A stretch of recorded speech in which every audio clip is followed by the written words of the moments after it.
when I said set minimal goals, the way we should understand this is it is not reasonable to expect of oneself to maintain the same levels of spirituality and the same levels of ibadah outside of Ramadan as we do inside of Ramadan.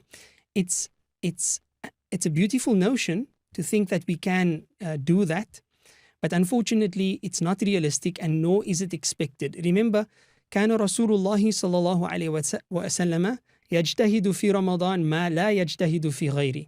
That even Rasulullah صلى الله عليه وعلى آله وصحبه وسلم, he used to strive in Ramadan to an extent that he wouldn't strive outside of Ramadan. وفي العشر الأواخر منها ما لا يجتهد في غيره. And then in the last 10 nights or 10 days of Ramadan, he would strive in a way that would exceed his striving through the other parts of Ramadan.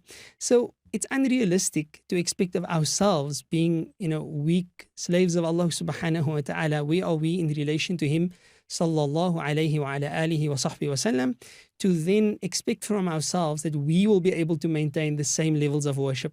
That's not reasonable. Instead, set minimal goals. What are minimal goals?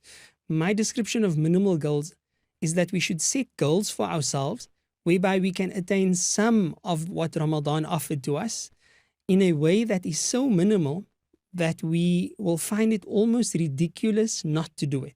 For example, it's not reasonable for someone who just barely managed to recite a juz of the Quran inside of Ramadan every day to then say, okay, I'm going to recite at minimal a juz of the Quran every day outside of Ramadan.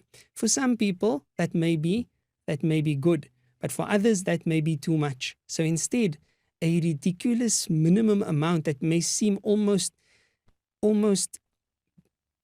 silly or almost unreasonable to not do it would be 2 pages of the Quran, or 1 page of the Quran, or half a page of the Quran. And for some, it may even just be 1 ayah.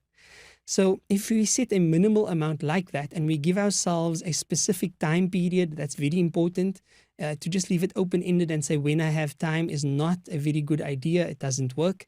But instead to say I won't rise from the musalla after Fajr until I've read my half a page of the Quran, or my 1 page of the Quran, or my 1 ayah, whatever the case may be. So this is a minimal amount. May Allah subhanahu wa ta'ala grant us the tawfiq, and may He allow us to